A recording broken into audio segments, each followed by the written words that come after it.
2000 बच्चों में से एक बच्चा ना लड़का होता है ना लड़की, वो होता है इंटरसेक्स या किन्नर जिसको हम बोलते हैं। आज मैं आपको ये बताऊंगी क्या कारण है जिनकी वजह से ये इंसिडेंस दिन पर दिन बढ़ता जा रहा है और बच्चा ना लड़का होता है ना लड़की। जो हम पहले ये समझेंगे बच्चा बनता कैसे है। अंडे सभी एक ही प्रकार के होते हैं जिनमें एक्स क्रोमोसोम होता है। आदमी के वीर्य दो प्रकार के होते हैं, एक जिसमें एक्स होता है और एक या वाई होता है। अगर एक्स क्रोमोसोम के साथ एक्स अंडा मिलेगा तो एक्स एक्स बनेगा तो लड़की बनती है। अगर वाई क्रोमोसोम वाला वीर्य अंडे में जाएगा तो एक्स वाई बनेगा तो लड़का बनेगा।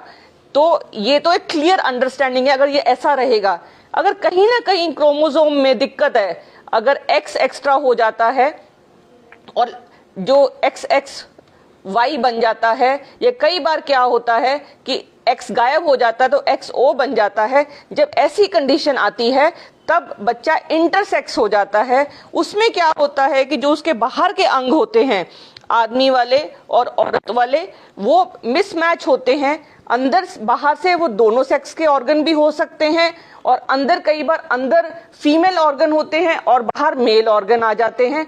इस तरीके से जब ये ऊपर नीचे है, इस कंडीशन को इंटरसेक्स बोलते हैं। सबसे कॉमन कारण जो आजकल इंटरसेक्स होने का ये है कि जब बच्चा माँ के पेट में होता है तो पहले 7 हफ्ते तक सेक्स डिसाइड नहीं होता कि वो मेल है कि फीमेल है। लेकिन जैसे जैसे हार्मोन्स बनते हैं, जैसे जैसे क्रोमोसोम काम करते हैं, तो वो टेस्टोस्टेरोन बनाते हैं या एस्ट्रोजन बनाते हैं। लेडी के लिए एस्ट्रोजन और मेल के लिए टेस्टोस्टेरोन बनता है। तो उससे फिर बच्चे के अंग बनते हैं, या तो मेल अंग बनेगा या फीमेल अंग बनेगा। और ये अंदर के अंग बनते हैं, जैसे यूट्रस और ओवरीज बनते हैं लेडीज में और टेस्टिस बनती हैं आदमियों में। टेस्टिस और ये सारा सिस्टम बनता है। अगर इस दौरान कोई भी केमिकल मदर के बॉडी पे एक्ट करेगा जो इस सिस्टम को डिस्टर्ब करता है, जिसको हम कहते हैं ईडीसी या एंडोक्राइन डिस्टर्प्टिव केमिकल्स, तो वो इससे जो उनके हार्मोन्स हैं, जो जिनकी वजह से ये टेस्टिस और यूट्रस ओवरीज बनती हैं, वो उनमें चेंजेस आती हैं। वो चेंजेस उस बच्चे में पैदा होती हैं। कई बार क्या है, बच्चे की अंडेदानी नीचे नहीं आती, जो पेशाब की ओपनिंग है यहाँ होने की बजाय आगे पीछे कहीं पे भी हो जाती है।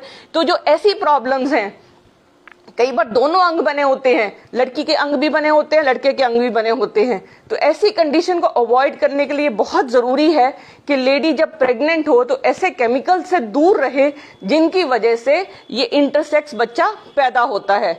अब सबसे बड़ी कंफ्यूजन जो है, जो आजकल इंटरसेक्स बच्चे को लोग लेस्बियन और गे बच्चों से अडल्ट से कंफ्यूज करते हैं। जो इंटरसेक्स है वो तो जन्म से होता है और केमिकल और क्रोमोसोम की वजह से होता है। लेकिन जिसको हम ट्रांसजेंडर बोलते हैं, उनमें जो बाहर के अंग हैं वो नॉर्मल मेल या फीमेल वाले होंगे, लेकिन जो उनकी सोचने की कैपेसिटी होती है, जो वो सोचते हैं, ठीक है ना। तो अगर एक लड़का है, वो उसके अंदर उसको लगता है कि मेरे अंदर लड़की वाले गुण हैं, तो उसको ट्रांसजेंडर बोलते हैं। ये कई बार लड़की फील करती है कि उसके अंदर लड़के वाले गुण हैं, तो वो फीमेल ट्रांसजेंडर है। तो कई बार वो अपनी सर्जरीज भी कराते हैं। और कहीं अगर लड़का लड़के से प्यार करता है तो उसको गे बोलते हैं, लड़का लड़की लड़की से करती है उसको लेस्बियन बोलते हैं। अगर वो दोनों लड़का या लड़की से अपने दिमागी संबंध रखते हैं या सेक्सुअल संबंध रखते हैं, उनको बाइसेक्सुअल बोलते हैं। पर वो इंटरसेक्स से अलग होते हैं। ये वीडियो में मैं ये बताना चाहती हूँ कि हमारे बहुत सारे केमिकल्स हैं डे टू डे लाइफ में। ह्यूमंस ने, हम इंसानों ने 85,000 केमिकल्स बनाए हैं, लेकिन केवल 1000 ही केमिकल्स हैं जो उनको टेस्ट किया है, जो हमारी बॉडी पे असर कर रहे हैं। तो बहुत कॉमन वो केमिकल्स हैं जो हमारी डे टू डे लाइफ में, प्लास्टिक्स में मैक्सिमम वो केमिकल्स हैं जो इस प्रॉब्लम को दिन पर दिन बढ़ाते जाते हैं।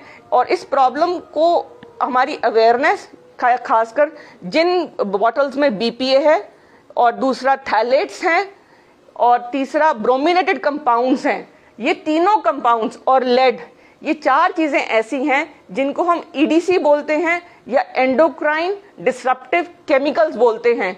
जो भी हमारे खाने पीने की चीजें हैं, टॉयज हैं, हमारे बर्तन हैं या हमारा खान पान है, अगर उनमें ये सब चीज़ें रहेंगी तो अगर हमारा जो ऑर्गेनोजेनेसिस है या जो जिससे हमारा बच्चे के अंग बनते हैं वो डैमेज होंगे, और अगर वो डैमेज होंगे तो जो एंडोक्राइन प्रॉब्लम्स हैं जैसे पीसीओडी हो गई, एम्बिगुअस जेनिटेलिया हो गया, क्लाइनफेल्टर सिंड्रोम हो गया, ये दिन पर दिन बढ़ते जाएंगे। तो ये बहुत ज़रूरी है कि हम इन केमिकल्स, पेस्टिसाइड से बचें और अपने बच्चों को सुरक्षित रखें।